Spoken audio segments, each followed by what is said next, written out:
ਅੱਛਾ, ਮੈਂ ਵੇਖਿਆ ਕਿ ਜਿਹੜੀ ਮੁਆਸ਼ਰੇ 'ਚ ਤਾਂ ਇਹਨੂੰ ਗਲਤ ਹੀ ਸਮਝਿਆ ਜਾਂਦਾ ਹੈ, ਪਰ ਕੁੜੀਆਂ ਨਾਲ ਚੂੰਕਿ ਸਾਡੀ ਨਹੀਂ ਬਣ ਰਹੀ ਹੁੰਦੀ, ਤੇ ਜਿਹੜੀ ਪ੍ਰੋਫੈਸ਼ਨਲ ਕੰਮ ਕਰਨ ਵਾਲੀ ਖਾਤੂਨ ਹੁੰਦੀ ਉਹਦੀ ਦੋਸਤੀ ਮੁੰਡਿਆਂ ਨਾਲ ਹੁੰਦੀ, ਲੋਕ ਤੇ ਗਲਤ ਸਮਝਦੇ ਪਰ ਵਾਕਈ ਉਹ ਅੱਛੀ ਚੰਗੀ ਦੋਸਤੀ ਹੁੰਦੀ ਹੈ ਪ੍ਰੋਫੈਸ਼ਨਲ ਪੁਆਇੰਟ ਆਫ ਵਿਊ ਨਾਲ। ਤੁਹਾਡੀ ਦੋਸਤੀ ਰੁਖੜੀ ਨਾਲ बिल्कुल है ना? तो वो किंज दी दोस्ती है? बहुत अच्छा बॉन्ड है हमारा, हम बहुत अच्छे कंपेनियंस हैं और बड़ा रिस्पेक्टफुली रिलेशन है हमारा। He is happily married. लेकिन लोग कहते हैं शादी हो गई, ये हो गया, वो हो गया। ऐसा नहीं, अगर आज मैं उनके साथ काम करी, लोग मुझे उनके साथ जोड़ रहे हैं। मेरे बाद जो बंदी आएगी वो उसके साथ उसका सीन बना देंगे। तो by nature Zeeshan is such a nice and humble person और बहुत अच्छा है। मुझे बड़ा सपोर्ट किया उन्होंने स्टूडियोज़ में, जब हम बैठ के सॉन्ग बना रहे होते हैं, बड़ा मेहनत हम करते हैं। तो एक अच्छा इंसान है। सही। अच्छा, सिर्फ ज़िशान नहीं, मलकू से मेरी बहुत दोस्ती है। मज़र आई मेरे मुझे बड़े भाइयों की तरह, हुमैरा अरशद और काफ़ी सारे ऐसे सिंगर्स हैं, मेरी सबके साथ दोस्ती है। सिर्फ स्पेसिफिकली ज़िशान नहीं। ज़िशान के साथ ज़रा वायरल हूँ, वीडियोस थोड़ी ज़्यादा आती हैं, रील्स हम ज़्यादा शूट करते हैं, इसलिए लोगों की ज़ुबान पे ज़िशान का तो एक टैग है। मलकू दे नाल कोलैबोरेशन की थी? कोलैबोरेशन तो नहीं, एक मैंने सॉन्ग किया था बहुत टाइम पहले, लेकिन ये है कि अच्छी जान पहचान है, अच्छे कॉलीग हैं, हम अच्छे फ्रेंड्स हैं। ਤੇ ਡ੍ਰੀਮ ਕੀ ਹੈ, ਕਿਹਦੇ ਨਾਲ ਕੋਲੈਬੋਰੇਸ਼ਨ ਕਰਨੀ ਹੈ ਅੱਗੇ? ਇੰਡੀਆ ਤੋਂ ਜਾਂ ਪਾਕਿਸਤਾਨ ਤੋਂ ਕੋਈ ਐਸਾ ਆਰਟਿਸਟ ਕਿ ਤੁਸੀਂ ਸੋਚਿਆ ਹੋਵੇ ਕਿ ਇਹਦੇ ਨਾਲ ਮੈਂ ਕੋਲੈਬੋਰੇਸ਼ਨ ਕਰਾਂਗੀ? मुझे जेनिफर बहुत पसंद है। जेनिफर नाल रिश्मा कोलैबोरेशन करती वैसे चंगे लगणगे, क्योंकि जिन्ना वेस्टर्न म्यूजिक है भंगड़े च आके वैसे ही सोहना लगता है। वो उनका जॉनर जो है बिल्कुल ही मेरे प्रोफेशन, मेरे ढोल से थोड़ा डिफरेंट है। अब जैसे गेट ऑन द फ्लोर एक ट्रैक मुझे उनका बड़ा पसंद है, उसको मैं जब ढोल पे मिक्स करती हूँ, अब सुनने वाले को एक नया फ्यूजन मिलता है। तो अगर लाइफ में कभी मौका मिला तो वो मेरी प्रेफरेंस है। ਚੜ੍ਹਦੇ ਪੰਜਾਬ ਵੱਲੋਂ, ਕਿਉਂਕਿ ਉਹ ਤੇ ਆਪਣਾ ਕਲਚਰ ਬੜਾ ਸੰਭਾਲ ਕੇ ਚੱਲ ਰਹੇ ਨੇ, ਕਦੇ ਆਫਰ ਆਈ ਕਿ ਰਿਸ਼ਮਾ ਜੀ ਇੱਥੇ ਆ ਜਾਓ ਕੋਲੈਬ ਕਰਨੇ ਆ? मेरी जो इंस्पिरेशन है वो जसमीत कौर है। अच्छा। क्रॉस द बॉर्डर वो होती हैं और बहुत प्यार है उनका मेरे साथ और बहुत ज़्यादा सपोर्ट करती हैं। उनको देखकर मैंने ढोल स्टार्ट किया था। दिलजीत दोसांझ के बारे में? दिलजीत तो फिर दिलजीत है ना। लेकिन जसमीत जो हैं, जसमीत है सिस्टर टू मी और बहुत प्यार करती हैं, बहुत अच्छी ढोल प्लेयर हैं और मुझे बहुत अच्छा लगता है जब वो मेरी वीडियोस पे आके मुझे स्पेशली व्हाट्सएप पे मुझे सब बताती हैं कि यार आज वाली बीट ने तो फट्टे ही उठा दिए। ਤੇ ਦਿਲਜੀਤ ਨੂੰ ਕੋਈ ਪੈਗਾਮ ਦੇਣਾ ਚਾਹੋ ਕਿ ਮੈਂ ਤੁਹਾਡੇ ਨਾਲ ਕੋਲੈਬ ਕਰਨਾ ਚਾਹਨੀ ਹਾਂ, ਸ਼ਾਇਦ ਤੁਹਾਡਾ ਪੈਗਾਮ ਉੱਥੇ ਤੱਕ ਪਹੁੰਚ ਜਾਵੇ? मौका मिला तो इंशाल्लाह मैं ज़रूर, I would love to. Message देना है डायरेक्ट कैमरे नु फोकस करके। ये तो वो हो गया ना टेक्निकल केबल के काम करने आ, ए ਅਸੀਂ ਪੰਜਾਬੀ ਸਟਾਈਲ ਚ ਕਰਾਂਗੇ। ठीक है। ਵੇ ਦਿਲਜੀਤਾ मैं अपना ढोल पाड़ देंगी जे तू मेरी गल ना सुनी। I will give you words. ठीक है। हाँ, वे दिलजीता। मैं इसको अपने तरीके कहने की कोशिश करती हूँ। पंजाबी तुसी कैसे पंजाबी गल करोगे? हाय दिलजीत, आप जिथों भी मैनू सुन रहे हैं, मैं तुहाडे नाल ढोल प्ले करना चाहती हूँ और मैनू तुहाडे सॉन्ग्स बहुत चंगे लगते हैं और बाय बाय। बस मुझे इतना याद आ रहा है। बाय बाय तो बाद कभी नहीं कांटेक्ट करेगा। अब मैं क्या कहूँ? रिक्वेस्ट ते करो, एडा बड़ा स्टार है। मैनू तुहाडे नाल ढोल प्ले करना है और मैनू तुहाडे सॉन्ग्स जो हैं बहुत चंगे लगते हैं और अभी जितने नए सॉन्ग्स आए हैं तुहाडे, तो I would love to mix it on ढोल और कभी ज़िंदगी विच मैनू मौका मिला तो मैं आपके साथ ज़रूर प्ले करूँगी। अच्छा, सब तो ज़्यादा किहड़े गाने दी टोन बजाते हो तुसी? मैं सबसे ज़्यादा धमाल अच्छी प्ले करती हूँ। अच्छा, ते समा बंद है धमाल ते? लोग झूमते हैं, लोग बिल्कुल भंगड़ा कर रहे होते हैं, स्पेशली लेडीज़ जो हैं बहुत इंजॉय कर रही होती हैं।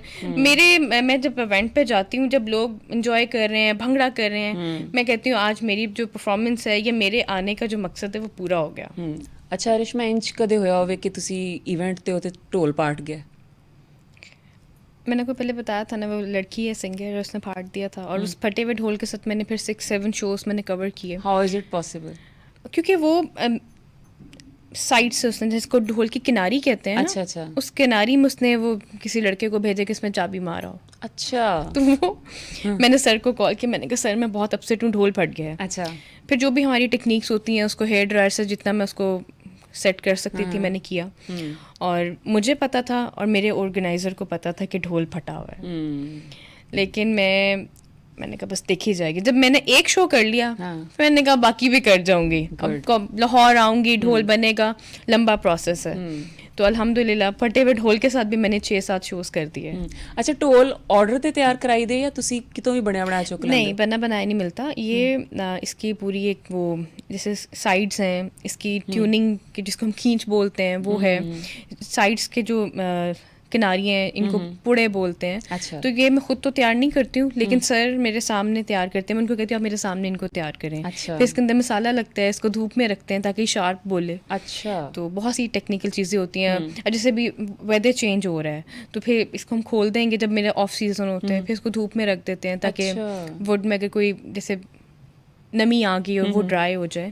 तो बहुत सारी टेक्निकल चीज़ें हैं। ਤੇ ਇੱਕ ਢੋਲ ਦੀ ਕਿੰਨੀ ਲਾਈਫ ਹੁੰਦੀ ਹੈ? ये चलता लाइफ टाइम है, लेकिन जैसे अगर टूट गया है, मतलब अगर गिर गया है, क्रैक आ गया है, वो भी फिल हो जाता है। सही। लेकिन ये है कि अल्लाह का शुक्र है मेरे ढोल को अभी तक कभी कुछ नहीं हुआ क्योंकि मैंने इसको पैकिंग में इतना रखा हुआ होता है। या ਅੱਛਾ ਅਰਿਸ਼ਮਾ ਕੋਈ ਐਸਾ ਇਵੈਂਟ ਕਿ ਤੁਹਾਨੂੰ ਅੱਜ ਵੀ ਨਹੀਂ ਭੁੱਲਦਾ, ਚੰਗਾ ਜਾਂ ਬੁਰਾ?